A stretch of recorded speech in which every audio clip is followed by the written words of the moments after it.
says a question for the professor. Oh I do boy. a lot of regular 6-hour shifts as a DJ. What is best to protect my ears for 18 hours a week of 90 to 95 dB SPL levels? Hmm. You're really concerned about your hearing long term. Yeah, you Yeah, I should be. think this is great. I want to hear your answer, Gabe, but I also want to say, like, hey, protect your ears, but also protect the ears of the people you're serving, you know?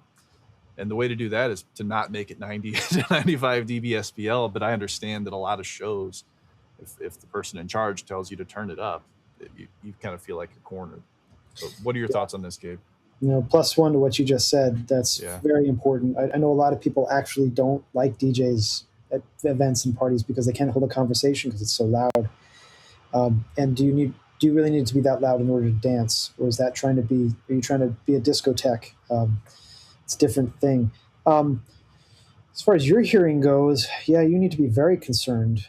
And just stuffing cotton in your ears would not protect you. You need something that's going to be a broadband protector.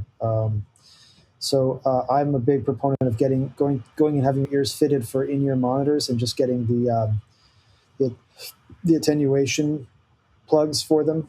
Um, that's always been what I've used. They make them kind of discreet. They look flesh colored, so you can't tell that people can't tell that you're wearing them.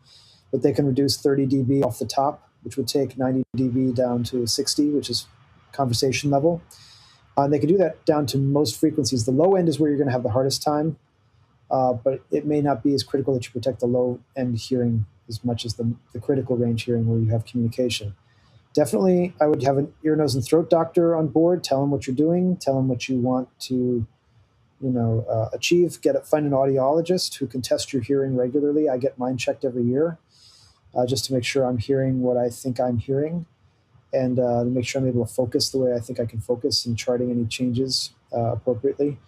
And yeah, definitely, I carry my hearing protection with me pretty much everywhere I go.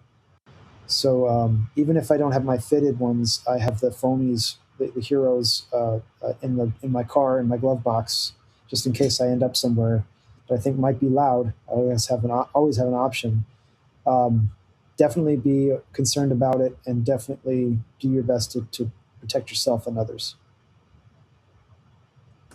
Yeah, I agree across the board. I want to also share a little bit of kind of my development into all of this. When I was in high school, I didn't use earplugs for a while, and then my ears started ringing, or I noticed my ears were ringing after every band practice. So I started to at least bring earplugs with me, and that started with these Hmm. foam earplugs, Hmm. and I would bring them with me, but then I'd put them in, and it sounded horrible, and I couldn't hear myself play, and at best it was muffled, and that was really hard to play as a musician. So I'd take one ear out, and then that ear is again exposed, and so this type of earplug, it really prioritizes just make it quieter, make it safer, but it doesn't necessarily have a very linear attenuation of frequencies. It tends to turn down higher frequencies more than it turns down lower frequencies, which makes everything seem like you put a big,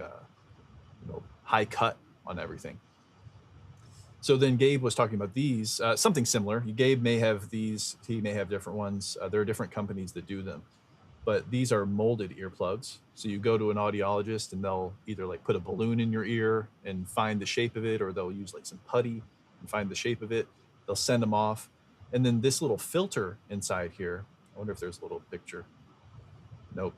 But the filter is designed to let sound in, and it aims to attenuate the frequencies by 9 dB, 15 dB, or 25 dB, depending on which ones you get, more evenly across the board. So when I use my molded earplugs with those filters in them, it is a lot more comfortable, and I tend to keep them in. And yeah, you can mix with them. I mean, even so, if you're at front of house in a live show, or even monitors, having these in, it allows you to listen to loud headphones or listen to the loud PA system and still make informed decisions. But at the same time, these things are $210 for these, plus the audiologist visit to get the mold. So I understand that that's not necessarily possible for everybody.